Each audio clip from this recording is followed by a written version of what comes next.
Hi, fives and sixes. Ms Tranter here. We're continuing on with our story, and today I'm going to read chapter 7, which is called The Room with No Door. The old lady grabbed the prince by the hand, so he was standing right next to her at the library fireplace. Before Alfred could ask Nanny what she was doing, she turned the little hand of the gold carriage clock on top of the fireplace anti-clockwise. Whirr!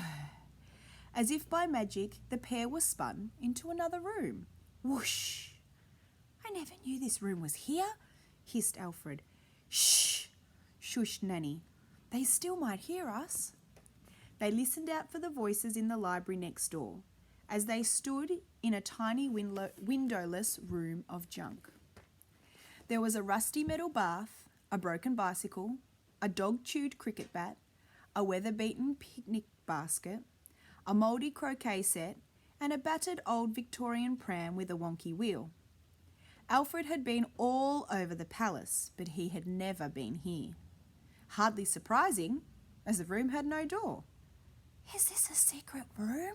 He whispered. Shh! Shushed Nanny. There were a couple of old, chipped cut glass tumblers on a side table. Nanny picked one up and passed the other to the boy. She then placed the top of the tumbler to the wall and the bottom to her ear. Alfred followed suit. Next door, they could hear someone pacing around in the library. Who was it? What were they looking for? Whoever it was, and whatever they were looking for, at last it sounded as if they had found it.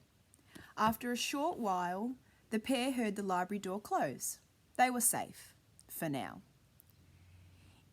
In answer to your question, my little prince, began Nanny, legend has it that there are many secret rooms and passages all over Buckingham Palace. I know of just a few. They must have been built here during World War II. Yes, for the royal family back then, in case that stinker Hitler invaded. King George VI? Oh, my little prince, you've been reading all those books piled up in your bedroom. History books are my favourite. I know. George VI had a wife and 2 daughters, continued the boy.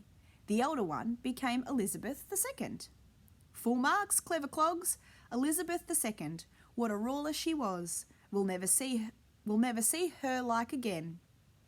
Prince Alfred, who was next in line to the throne, nodded his head sorrowfully. He knew more than anyone of his failings.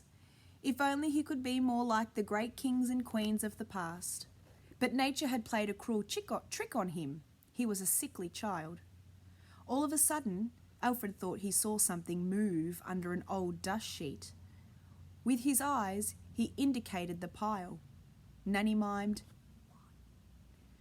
whatever it was, it moved again. Nanny nodded and began tiptoeing over to the sheet. The boy stayed close behind, holding on to her cardigan for dear life. The sheet rose into the air. It looked like a ghost. Alfred wanted to scream, but didn't dare make a sound. The thing stretched out its arms. Nanny reached her hand out and closed her eyes. She couldn't bear it either. With one hand, she whipped off the sheet to reveal a little girl. We're now reading chapter 8, Prince of Nothing, this one's called. A little girl, dressed in rags. Her face, hands and feet blackened with dirt. She was a pathetic sight. All right, chirped the girl. Who are you? Demanded Alfred.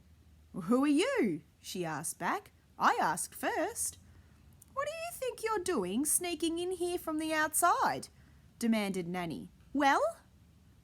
Alfred noticed the girl was Pongy, and Pongy was putting it politely. Pongy is low on the stinky scale. Here's the stinky scale. Can't get it right, of course. Pongy's down here. That's not even the smelliest of smells. Right up the top, we've got putrid.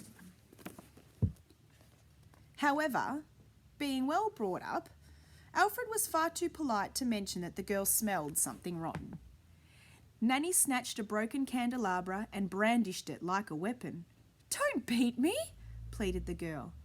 How do we know you're not one of those revolutionaries? Demanded Nanny. I am not, I swear. Alfred noticed the girl was dripping wet. You're soaked, he exclaimed. How did you get into Buckingham Palace? Said Nanny. This place is a fortress. Come on, out with it. I swam.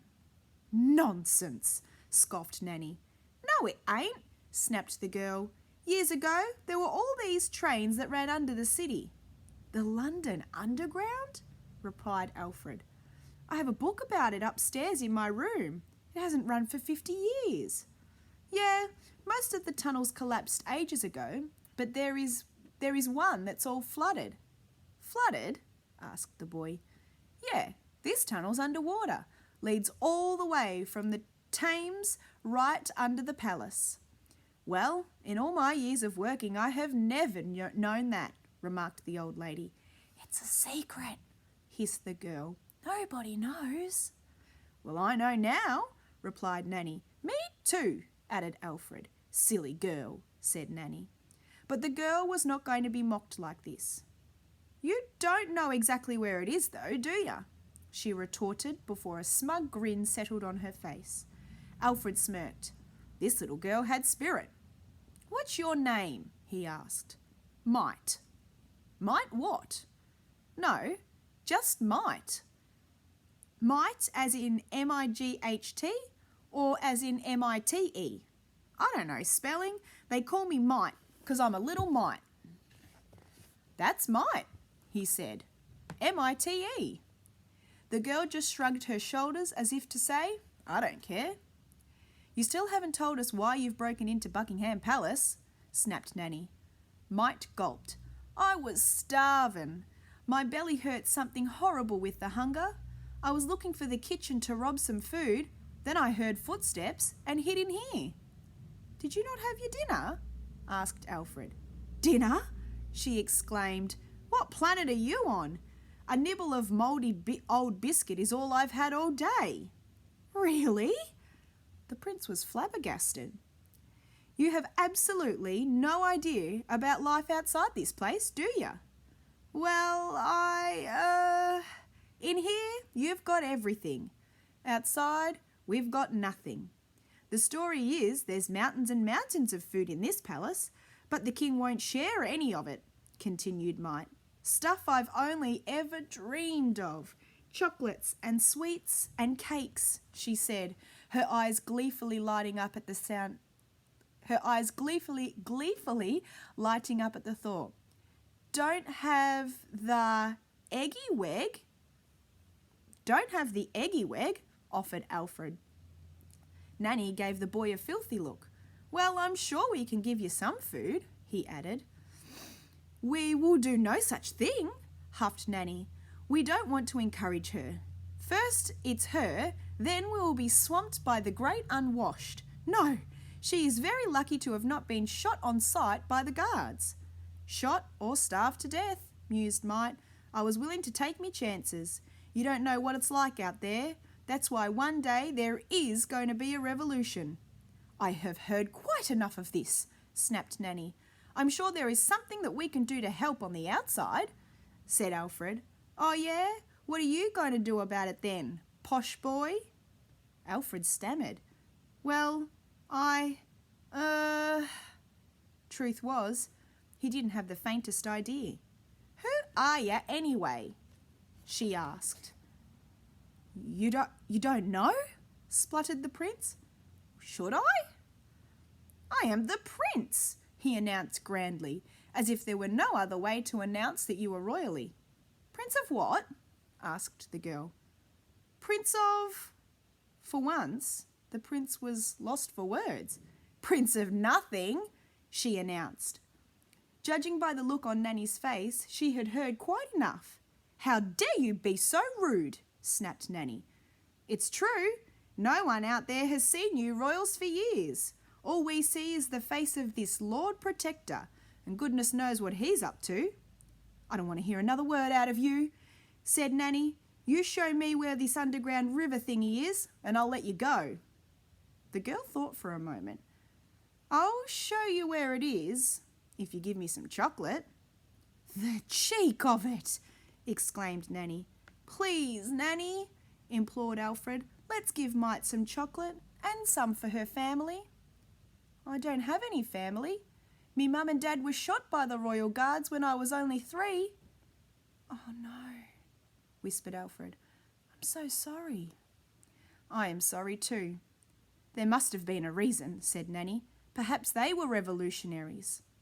Or they were shot for stealing a loaf of bread." Alfred was shocked to his core. So this is what his country had become. "That's evil," he said. "Show me how you got into the palace," said Nanny, changing the subject, "and I will bring you the biggest bar of chocolate you could ever imagine." I can imagine a really big bar, like ginormous." "Then you show me how you broke into the palace right now." The little girl looked at her with suspicion in her eyes. "I don't trust you, old lady. I don't trust you one bit." "Nanny has looked after me my whole life," announced Alfred, jumping to her defence. "I couldn't trust her more." Mite looked at the boy up and down. "And I don't trust you either, Prince of Nothing.